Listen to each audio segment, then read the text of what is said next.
Aujourd'hui, je vais vous expliquer pourquoi le Bitcoin a pump ces dernières heures, donc plutôt violemment. On a plusieurs raisons pourquoi ça a pump.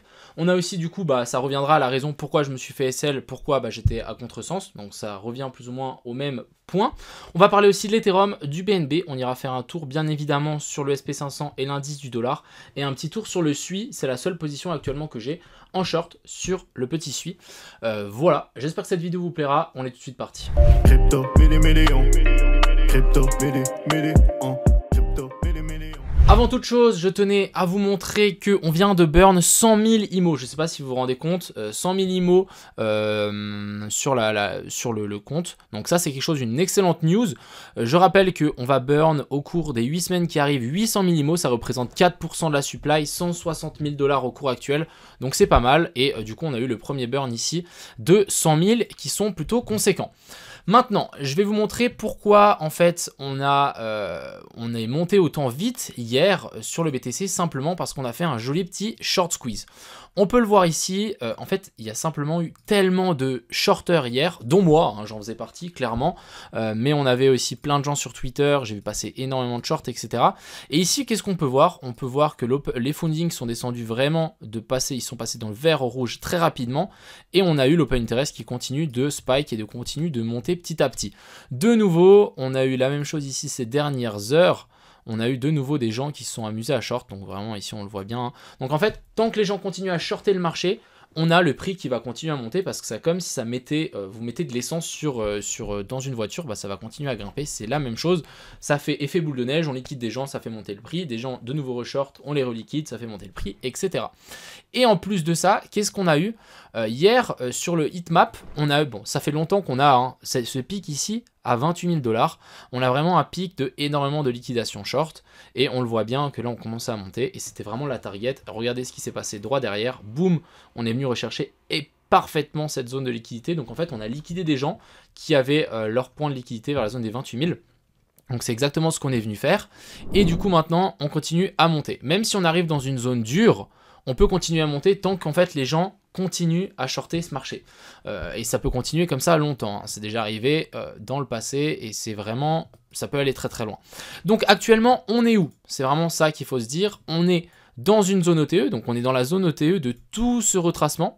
Donc c'est une zone dure. Clairement, c'est une zone dure. Je dis pas qu'on va se faire rejeter, mais là, au moins, on va latéraliser pour ensuite, pourquoi pas, pumper. Ou ici, on va s'inverser et on va descendre. Donc ça, c'est vraiment les deux plans. Soit on latéralise ici et ensuite on repart directement. Ça veut dire qu'il y a trop de gens qui shortent. Soit ici, on s'inverse et vraiment, on vient récupérer les zones de fair value gap qu'on a plus bas. Deuxième option, c'est on continue à grimper. On vient chercher cette zone d'équal high qu'on a laissée là. Petite poche de liquidité. On arrive là et ensuite on se retourne.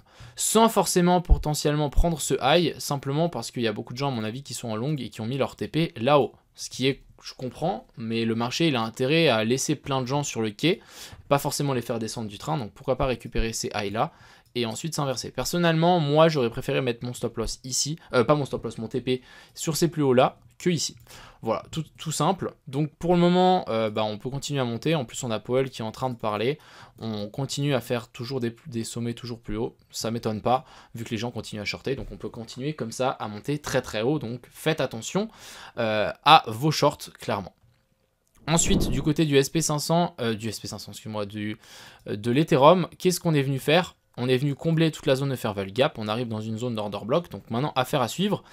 Ce qui me pose problème, en tout cas sur l'Ethereum, c'est qu'ici, on a laissé des plus bas. Donc ces plus bas-là, on n'est pas venu récupérer cette zone de liquidité, donc cette poche de liquidité qui est là en dessous. On l'a juste continué à l'agrandir.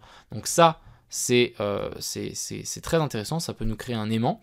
Et en plus, ça nous crée une zone d'inducement. Ça veut dire tout simplement que on repart avant de toucher une zone assez intéressante en dessous. Donc là, on a une zone de fair value gap qui, je l'espère, un jour sera comblée. Donc pour moi, ça ferait du sens. D'un moment à un autre, je dis pas forcément là, mais peut-être plus haut, peut-être on vient chercher un nouveau sommet et ensuite on vient chercher ça.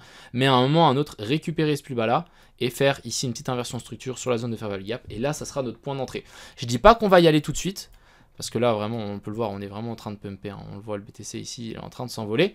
Mais plutôt de se dire, ok, on peut largement revenir chercher ces zones-là. Et ça sera notre endroit de long. Mais on peut largement pas y revenir tout de suite. Voilà, c'est ça que je voulais vous dire. Et ensuite, on va parler donc du SP500, qui pour moi, ça fait un moment que je dis qu'on était en train de faire un top, mais c'est exactement ce qu'on est en train de faire, hein. Vraiment le top ici, je l'avais call, on est en train de chuter, on a même traversé la zone de fair value gap ici, donc on peut toujours s'attendre à une correction toujours plus basse ici, sur le SP500, donc attention à vous. L'indice du dollar qui peut corriger un petit peu, je pense, on n'est pas à l'abri de nous refaire une petite redescente ici, voire même un nouveau plus bas, vu qu'on est quand même bien monté, faire un nouveau plus bas, mais on est toujours dans cette zone OTE, et du coup pour moi c'est toujours une zone potentielle de retournement, hein. On le voit bien, on a eu inversion de la structure, ici on est venu chercher les plus bas, on arrive dans cette zone OTE, donc on peut faire un truc comme ça, bim bim, et ensuite bien chercher c'est plus haut, ça me semblerait plutôt pas mal. Et je voulais vous parler du SUI. Alors, est-ce que je me suis fait SL ABE? C'est la grosse question. Oui, je me suis fait SL ABE, donc dommage.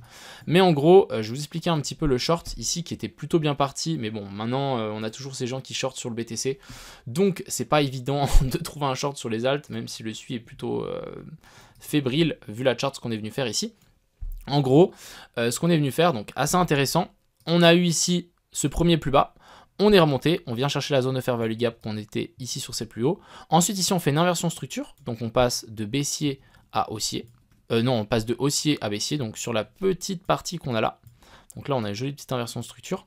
Ensuite on casse, et là on remonte, on vient chercher la zone de fair value gap qu'on a laissée là, et ensuite ça chute. Donc très intéressant. Après voilà, on a rebondi, je pensais pas qu'on allait rebondir autant, on est venu chercher la zone de fair value gap, donc ça peut être une deuxième zone de short ici.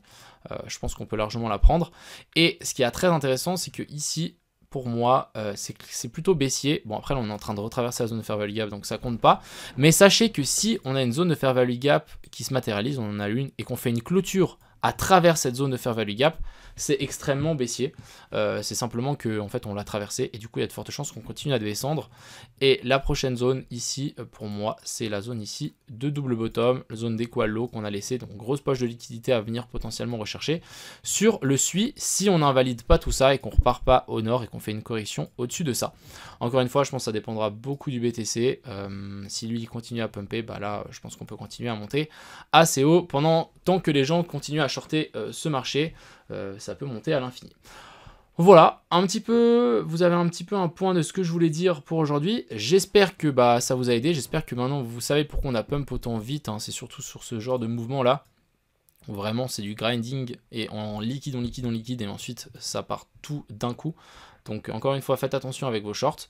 Et puis voilà. Personnellement, moi je suis clairement en patience sur le BTC. Ici, j'attends vraiment une inversion structure clean pour potentiellement short le marché. Et pourquoi pas essayer de reshort ici le SUI qui pour moi est toujours baissier. Voilà. J'espère que cette vidéo vous a plu. Je vous souhaite à tous une excellente soirée. C'était Crypto Million. Ciao.